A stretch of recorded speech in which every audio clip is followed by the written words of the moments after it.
विवाहित र अविवाहित महिलाहरू बीचको सौन्दर्य प्रतियोगिता miss and Mrs Nepal international वर्ल्डको सास सेरोमनी सम्पन्न भएको छ। समारी इन्टरनेसनलको आयोजनामा भइरहेको miss and Mrs Nepal international वर्ल्डको काठमाडौँको 3 कुनेमा सास सेरोमनी आयोजना गरिएको थियो, जहाँ लोकप्रिय पत्रकार ऋषि धमला उपस्थित पनि भएका थिए। ऋषि धमलाले महिलालाई हरेक ठाउँमा अगाडि सार्नुपर्ने धारणा व्यक्त गरेका थिए।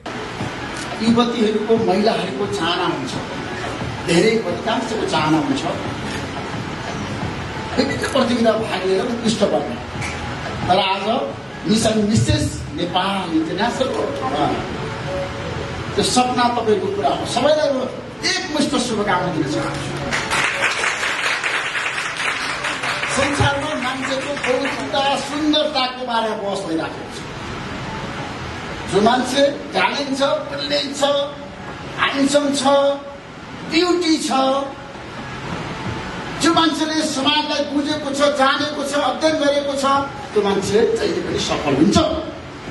म चाहिँ हाम्रो देशमा महिलाहरू हरेक क्षेत्रमा सफल हुनुपर्छ भनेर बोलेर कलम चलाएर नेपालमा पहिलोपटक मैले राष्ट्रपति महिला हुनुपर्छ भन्दाखेरि कसैले विश्वास गर्दैन। विद्यार्थी भन्दाखेरि पहिलो मैले राष्ट्रपति भयो। मैले 20 वर्ष यिनी बहस गरेँ। महिला प्रधान न्यायाधीश बन्नु सुशीला कार्की, महिला प्रधानमन्त्री बन्नु सुशीला कार्की। मैले नेपालमा महिला प्रधानमन्त्री बन्नुपर्छ भनेर सभामुख पनि बन्नु। अब स्थानीय तहको निर्वाचनमा मेरो एउटा एजेन्डा छ। अब महिलाहरूलाई 50-50 पुरुष र महिला बराबरी हरेक क्षेत्रमा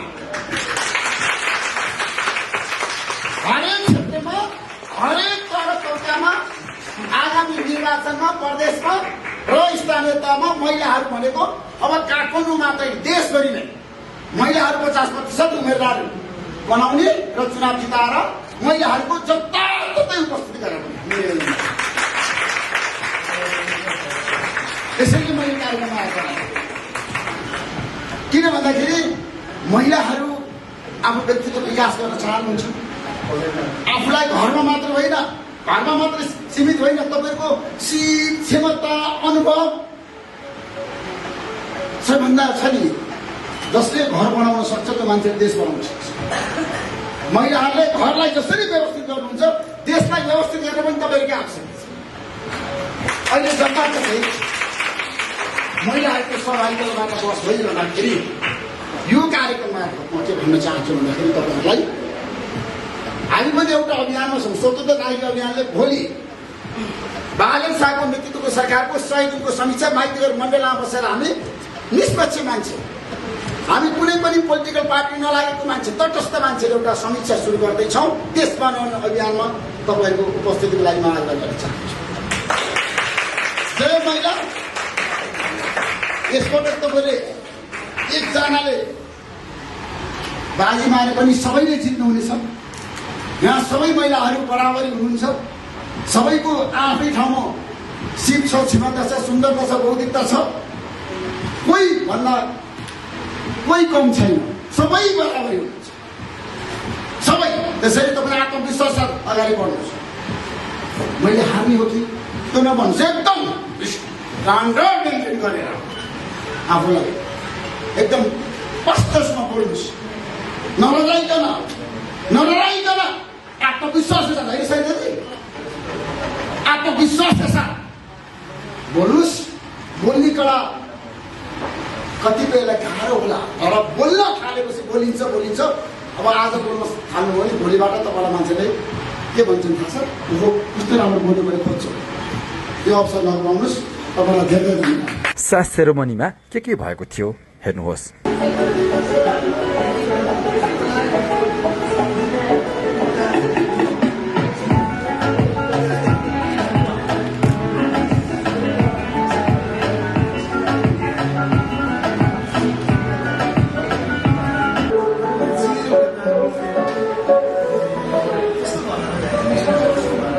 I believe in the power of learning, earning, and returning to determination.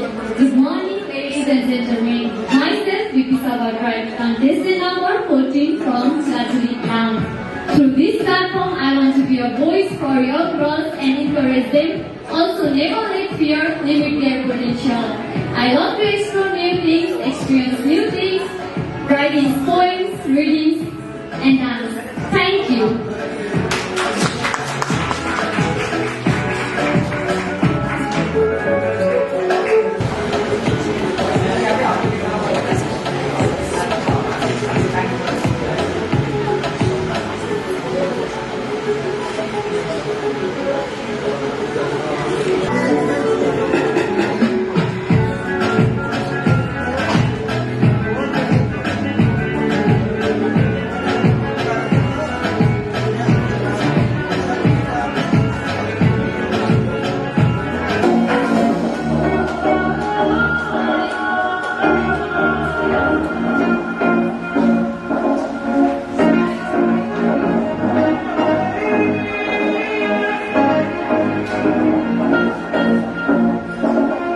हामी चाहिँ miss and Mrs Nepal international अवार्डमा छौँ। आज ऋषि धमल आउनु भएको छ। हरेक क्षेत्रमा दाइको उपस्थिति रहन्छ, हौसला दिनुहुन्छ। आज यहाँ विवाहित र अविवाहित महिलाहरूको सौन्दर्य प्रतियोगिताको यो स्यास सेरोमनी भइरहेको छ। यहाँ कसरी यो miss and Mrs Nepal international अवार्डको स्यास सेरोमनी भइरहेको छ, कसरी शुभकामना दिनुहुन्छ? भरत समारीजी काम गर्न चाहने, नेपालमा चाहिँ प्रतिभा प्रस्फुटन गराउनुपर्छ भनेर लागि पर्ने जोसिलो, फुर्तिलो, स्मार्ट मेहनती युवा हुनुहुन्छ भरतजी। भरतजीलाई म धेरै धन्यवाद दिन चाहन्छु। यो समारी इन्टरनेसनलले miss and Mrs international award गरिरहेछ। धेरै महिलाहरूको मैले कुरा सुने, उहाँहरूमा क्षमता छ, उहाँहरू केही गर्न चाहनुहुन्छ, अझै पनि उहाँहरूको आत्मविश्वास छ। महिलाहरू समाजका हरेक तबकामा आफ्नो क्षमता देखाउन चाहनुहुन्छ। घर चलाइराखेको महिलाहरूले समाजमा आएर विभिन्न पक्षसँग छलफल गरेर अन्तर्क्रियामा सहभागी भएर आफ्नो पीडा, दुःख, कष्ट, वेदना, समस्या हुँदाहुँदै पनि त्यो सबै बिर्सेर उहाँहरू आफ्नो प्रतिभा चाहिँ देखाउन चाहनुहुन्छ। र यहाँ सहभागी हुनुभएका महिलाहरूको कुरा सुन्दाखेरि मलाई आत्मविश्वास उहाँहरूमा देखिँ र उहाँहरू केही गर्न चाहनुहुन्छ। गीत सङ्गीतमा, कलामा, सामाजिक जीवनमा हरेक तबकामा केही गर्न चाहनुहुन्छ।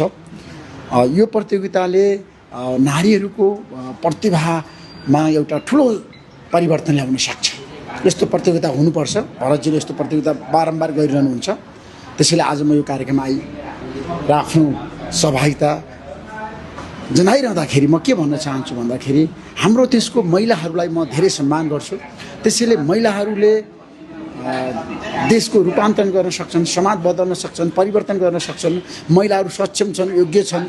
महिलाहरूले अब ठाउँ पाउनुपर्छ। महिलाहरूलाई अब हरेक क्षेत्रमा पुर्याउनुपर्छ।